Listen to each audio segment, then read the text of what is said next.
Cinetel o Cinemil y Ocitran lo hacen a través de entidades privadas. Así de simple. Entonces SUNAT es el único que se opone y dice no, no quiero que ustedes me hagan, pero lo que más vale son de ellos, pues. Los otros no. No es que no valgan, por supuesto, pero seamos sinceros, el que está más tecnificado y el que utiliza mejor estos controles es de los tributos más importantes del país, como son renta e IGB. Si sale eso, incluso, ¿por qué? Porque tiene repercusión en la contabilidad a través de NIC 12. Si tu cumplimiento es defectuoso, tu NIC 12 es defectuosa y por lo tanto tu contabilidad es defectuosa. Porque si tu NIC 12 no refleja la verdadera situación de tu contabilidad, también va a haber efectos, ¿no? Que de repente pueden variar en la lectura. Por eso es importante, pero no porque la contabilidad influya sobre la tributación, ni menos que la tributación sobre la contabilidad. Solo que el Tribunal Fiscal, cuando quiere reforzar conceptos, utiliza la doctrina contable internacional contenida en la NIFS. Por eso que en las resoluciones del Tribunal Fiscal, en algunas que ven temas contables, ¿no?, como soporte para la determinación de la base imponible, simplemente utilizan conceptos. Por ejemplo, el devengado. ¿Dónde está el devengado? En el marco conceptual, está en la NIC 16, en la NIC 17, está en la NIC 1, ¿no? Y en la NIC 2, si no me acuerdo, sobre existencias. Está ahí, ¿no? Pero no está en la ley. Solamente alude el devengado. ¿Pero qué es el devengado? El concepto está en esa NIC. Ahora ustedes saben que ya ha cambiado toda, no toda, pero parte de la terminología contable. Antes llamábamos la famosa provisión, ahora hay estimaciones y ahora hay pasivos contingentes, son tres cosas distintas. Y eso, pues, un contador que se respete dice, no, por ejemplo, provisión para cuenta de cobranza de dos, se le sigue llamando, pero es mejor hablar de estimación, ¿no? Y no hablar de provisión, ¿no?, por litigios, aunque también se le sigue llamando, ¿no? Pero en el sentido purista es un pasivo contingente. Pasivo contingente, un sesgo diferenciador de provisiones, que es una previsión. En España se llama la previsión, nosotros llamamos provision en inglés, solo que los mexicanos cuando tradujeron, en lugar de decir previsión, yo preveo un desembolso futuro, ¿no? Entonces ha dicho provisión, de provision, de inglés. Los mexicanos se pasan cuando traducen. Muy bien. Planeamiento de la auditoría tributaria. Muy bien. Ya hemos pasado a examinar todo lo que acontece, la diferencia que hay, nos hemos posicionado, quiénes somos y dónde estamos con respecto a la auditoría tributaria de uso privado y de uso público. Uso público, fiscalizaciones; uso privado, auditoría tributaria preventiva. Examen motu propio, antelado, voluntario. Quiero yo curarme en salud. Pero ambos utilizan la auditoría tributaria. Vamos a ver, cuando se hace una auditoría, es imperativo empezar por un planeamiento, la planificación, ¿no? Y esto en el plano privado tiene algunas connotaciones. Ustedes habrán escuchado hablar en su versión en inglés, tax planning. ¿Han escuchado hablar? ¿Sí? ¿Tax planning? ¿Sí? ¿O planeamiento tributario? ¿Han escuchado? Sí, por supuesto. Colegas, ¿cómo van a escuchar, no? Para información de ustedes, la palabra tax planning nació en el año 1954 en los Estados Unidos, cuando no me acuerdo si fue contable o fue un economista, me parece, trabajaba en Arthur Andersen & Co. y compañía, ¿no? Ustedes saben que Arthur Andersen fue una persona de carne y hueso, como Pricewaterhouse, como Pitt, Marvin, Komatsu, todos han sido contadores americanos o ingleses, ¿no? Deloitte es un contador francés. A finales del siglo XIX, pues, estos señores contadores hicieron compañías, ¿no? Y incluso algunos de ellos vinieron al Perú con MEIS para construir el ferrocarril del centro.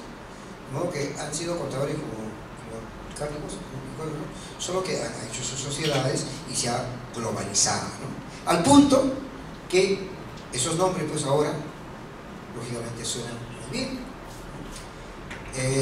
¿Por qué les digo esto?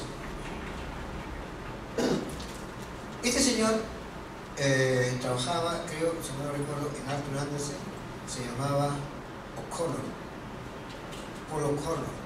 En 1954 creó la cátedra, un curso, mejor dicho, en la Universidad de Yale. Se llamó Tax Planning. Y la pregunta que se hacía en ese momento es: ¿se puede planificar los tributos? ¿Qué cosa es planificar tributos? ¿Se puede planificar tributos en un entorno cambiante de la legislación? ¿O qué es la planificación de tributos? Hasta ahí había un mito, pues. Lo que pasa es que el tax planning significa elusión, eludir, ¿no? Para hacer una planificación tributaria, la persona que hace esa planificación tiene que ser un experto en cuestiones de negocios, saber normas societarias, mercantiles, tributarias, contables, para estar en un entorno de negocios. Pero no significa de que tú hagas, ¿no? El tax planning no significa burlar a la ley, al contrario, todo lo contrario, ¿no? Hay gente, por ejemplo, que dice: yo tengo una empresa en el Perú, una sociedad en el Perú, pero tengo acciones que están cotizadas en la bolsa de Nueva York, ¿no? Voy a hacer una transferencia de esas acciones fuera del país, ¿no? Y voy a hacer el valor que sea del mercado de Nueva York. La gran pregunta es: ¿qué hago en el rubro tributario? ¿A quién le alcanza la jurisdicción? ¿A los Estados Unidos, a la bolsa de Nueva York o al Perú? Entonces, el contable tiene que hacer, pues, una serie de criterios de planificación para decir: oye, la compañía está en Perú, el hecho que lo venda afuera, el que gana están acá y son los accionistas de acá. Ese es el tema. Pero no estamos hablando necesariamente de aplicar una ley tributaria, sino varios conceptos distintos. Eso es justamente, ¿no?, el gran asunto de la planificación. Pero vamos a situarnos ya ahora en el tema de la planificación de la auditoría. Vamos a ver una evaluación preliminar. ¿Qué significa evaluación preliminar en una auditoría? Uno tiene que situarse en la posición. Por ejemplo, si me busca a mí una empresa de seguros, si me busca a mí una empresa industrial, yo tengo que situarme en la condición de esa empresa, ¿correcto?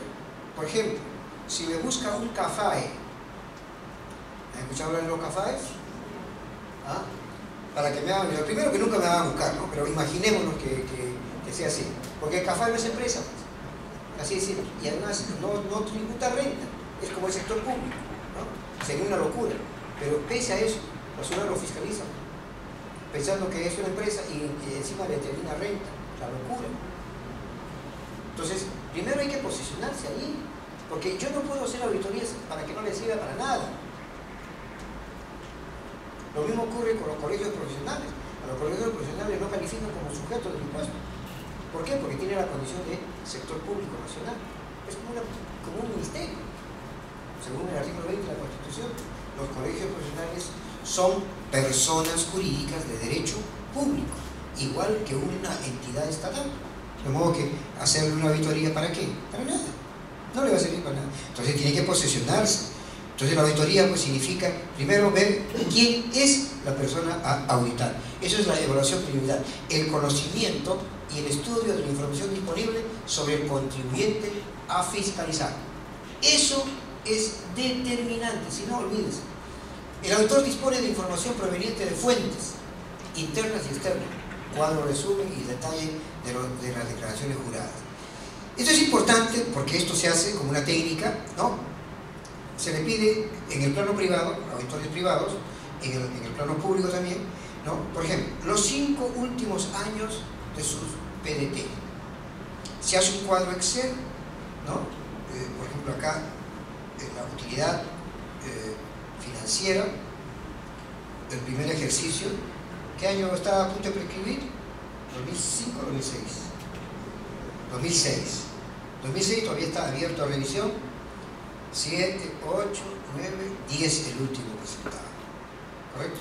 Si le piden hacer una auditoría del último ejercicio pronto a prescribir, ¿no? Porque está a punto de prescribir, de repente dice, no, ya no me interesa, del 2007, perfecto. Eso es la voluntad de la persona que te ha buscado. Entonces se hace pues un cuadro de talla, ¿no? En esta columna están utilidad, ¿no?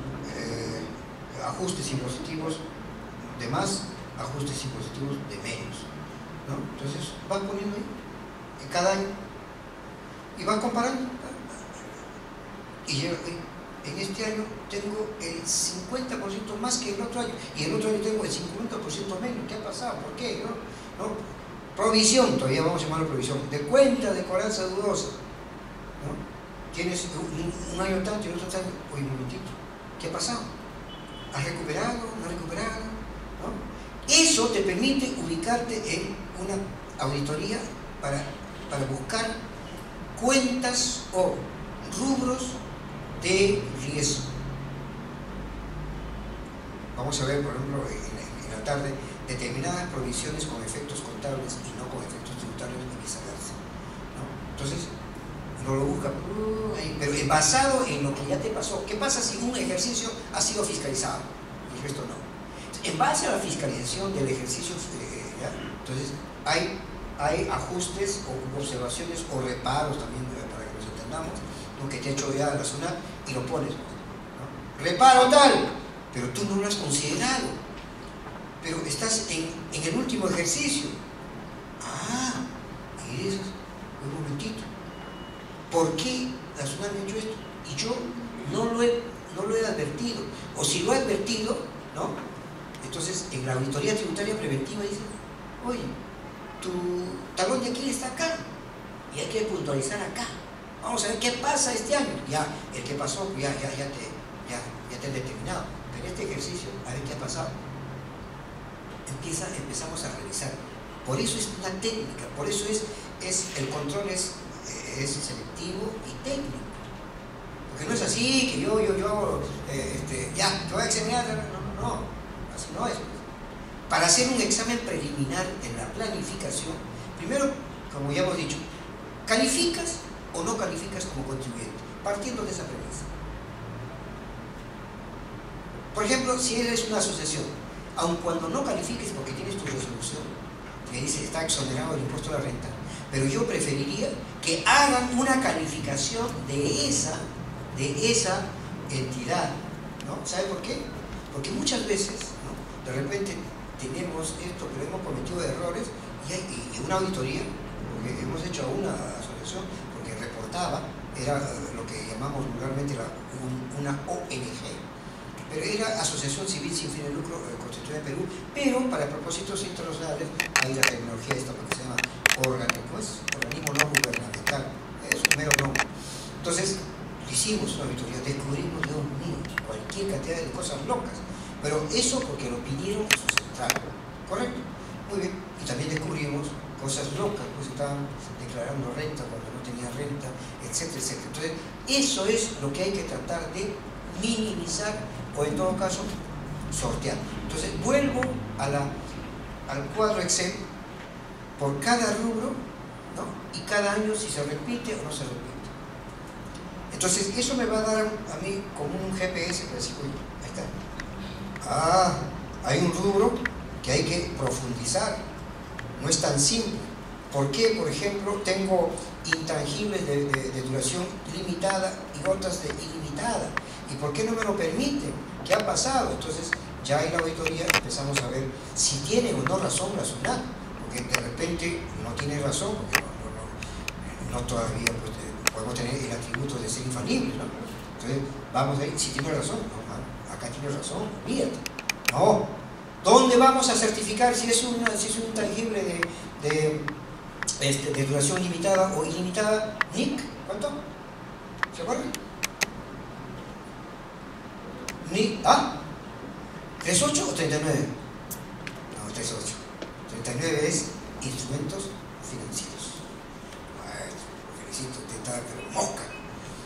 Entonces, ¿qué pasa? Yo voy ahí en los conceptos y lo veo, pues. Porque en la legislación no está, pero está en la doctrina contable internacional. Por eso es lo que yo tomo. En el informe que hagamos luego, ¿no? hemos analizado tal cosa, y entonces sugerimos, pues no, tu criterio está equivocado y la SUNAT está bien, o viceversa. El criterio de SUNAT no pasa nada porque tengo esto. Entonces, es importantísimo, por eso es la técnica, que hagas ese cuadrito y verán. No necesitas ser auditor para hacerlo de motu propio, porque muchos colegas lo hacen, ¿no? Ese cuadrito basado en sus PDTs de hasta los años que están todavía no prescritos. Y van a ver, ¿no?, cómo hay altibajos. Eso no solemos hacer. Y en la auditoría nosotros hacemos, hasta por año hacemos 3 columnas. La primera columna, la composición de la renta neta. La segunda columna, el IGB. ¿Tiene o no vinculación con el IGB? Un check, sí, no, sí, no, sí, no. Porque hay determinadas partidas, por ejemplo, ¿no? Diferencia y cambio, no tiene nada que ver con el IGB, pero sí tiene que ver con otra columna, NIC 12, ¿no? ¿Es una partida temporal o no? Entonces, vamos a decir eso. Y es un mapita bien simpático.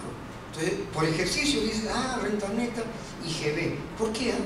Porque de repente hay un crédito fiscal no utilizado. Y encuentras, por ejemplo, que se ha destruido una maquinaria, un vehículo que tiene IGB y todavía no lo has utilizado o lo has eliminado. Yo estoy preocupado. ¿Hasta qué hora es esa?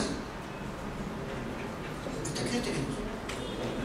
2:30. Con razón se está lleno. Bueno, con peligro que me quede solito hablando, vamos a concluir en 2 minutitos. Disculpe, mi colega, ¿verdad? Cuando alguien me dice que yo soy más peligroso que mono con Gillette, porque cuando agarro una cosa de esto me paso de la raya. Con esto termino. Entonces, ¿qué pasa? Esa plana hay que tenerlo bien estructurado a los efectos de que tu auditoría va a ser bien bonito.